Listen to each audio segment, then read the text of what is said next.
I'm going to talk first a little bit about just vowels and how they affect our singing and different things about our vowels. In singing,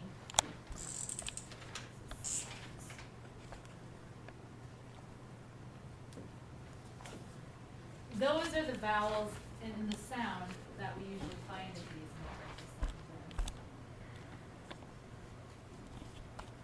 notes. Those are the sounds that we most use when we're singing English anyway. There are other vowel sounds. If we say these, it's ah, a, e, o, u. They're kind of more pure vowel sounds, but we do have, I don't know if you guys ever learned it this way too, like in our vowel sounds when we were little, we had short sounds and we had long sounds. Like the A would be A and a, or ah, or So, or for like an E sound would be E and maybe the S sound. These are more, a lot of the vowel sounds that we're going to tend to use more often, which is why I'm starting with it. When we say different, sorry, before I get to that, our E sound, all of these vowel sounds basically, our tongue is in a little bit different position. Our tongue, when we start with the ah, is at the flattest. That's why it's very easy for us to sing because it's relaxed, it's flat in our mouth. That's what the doctor says, stick out your tongue. It's very much that way. As we go into some of the other sounds, it will raise a little bit in the back. In fact, when we're doing E, our tongue is actually like this in our mouth. Not that you can see it that high, but it is that way versus being relaxed in the back. And it's the way that we make sounds. And some of the sounds are, they feel more, our throat maybe will feel either more closed or more open depending on the vowel sound.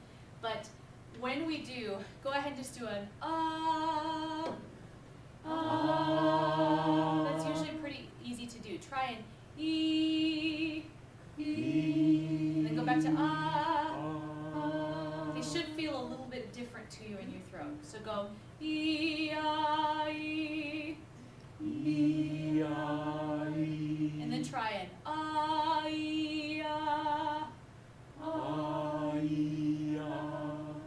And as you do those different sounds, like I said, you might feel it a little differently. One might feel easier than the next one might.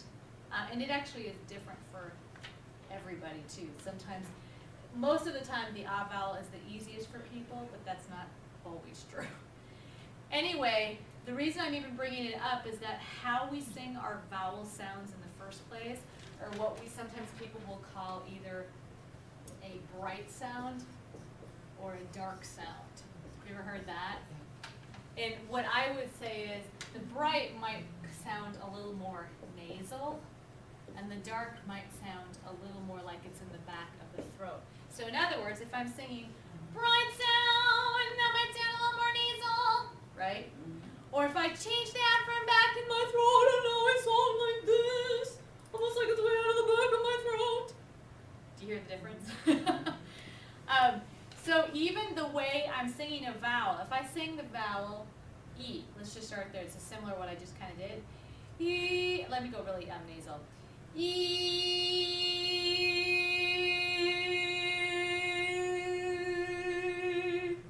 Did you hear me change it?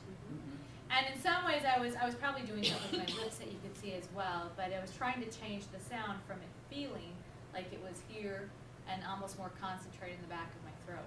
Now technically, was I singing an E the whole time? Yeah, although it might have sounded a little distorted. But for now, take the vowel ah. Let's just start with that. And what I want you to do is take your hands and go here. And we'll sing ah. And just see if you feel it more here or if you feel it somewhere in the middle of like your mouth or your throat, or if you tend to feel it, the sound more towards your chest, just as you do it. So sing on it, ah, here we go. Ah.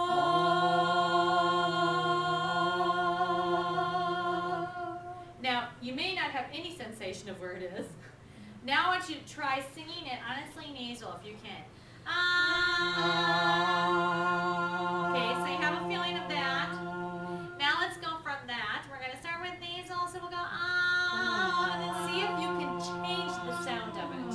Even though you're going to sing the same note, to see if you can change the sound of it not sounding nasal. So let's go nasal first. Ah.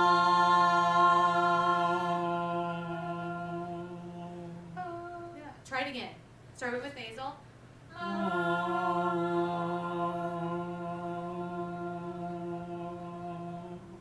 It sounds a little different as you guys would go on with it. Now can you try doing it like a yawn? And actually put your hands here, that might be easier too, but yawn.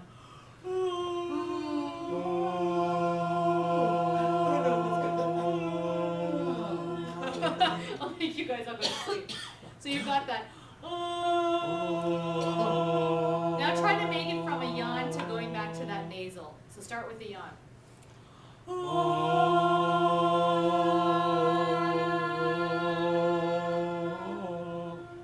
So can you feel even the changes that sort of happen in your throat? And I'm giving you extremes. We don't want to sing either of the extremes. But even just that vowel sound of, you know,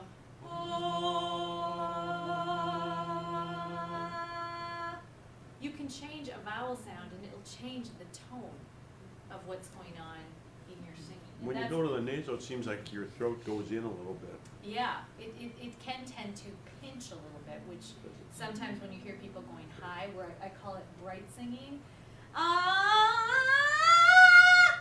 well, I'm getting it out through there, but also what happens is these muscles might start engaging. The opposite might happen though if you're singing with a yawn or more of that, all of a sudden it's something like I'm swallowing it. And you might hear choirs actually do that because some choir directors are very big on wanting this, they'll even call it a dark sound because it can sound fuller. Da versus da. It's the same duh, but did you hear the difference? So sometimes they will shoot for that. It's not always the healthiest singing. The other thing is when you're singing either very, very dark where you feel it way in your throat or you feel it way in your nose, neither of those is obviously the healthiest way to sing.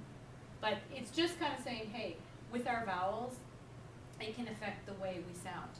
Now the other thing with vowels that we have, that we probably don't think about is, in the English language especially, we have diphthongs or triphthongs. And that means more than one vowel sound in a word. The word, actually I'll put it this way, but if I said I, technically the sound that I'm doing is ah. Actually I shouldn't write it that way, but this would be like a short I, but it's I. So if you said it slowly, I, say it once. I.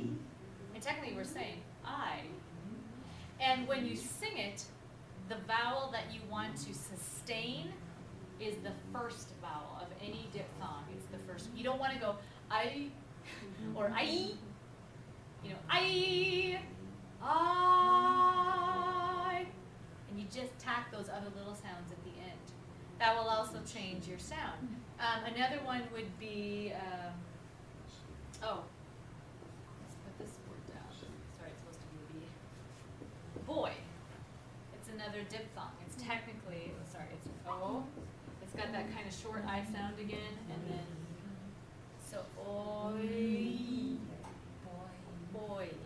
And again, you wouldn't want to sing boy or boy. You'd want to sing what? Oh, boy. Sing that. Boy. And you just tack it on at the end. So it's not that you're not saying these vowels, but if you had to hold the note, we want to hold it on that first one.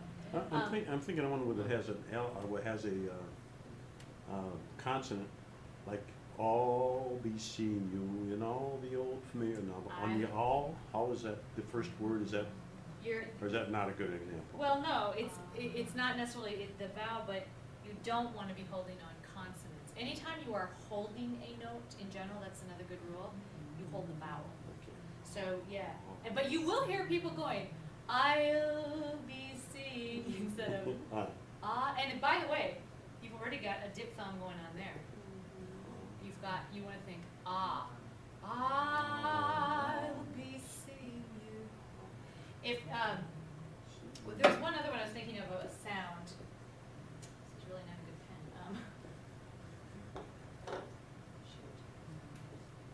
It's supposed to be, it's the one we have here. Brow which is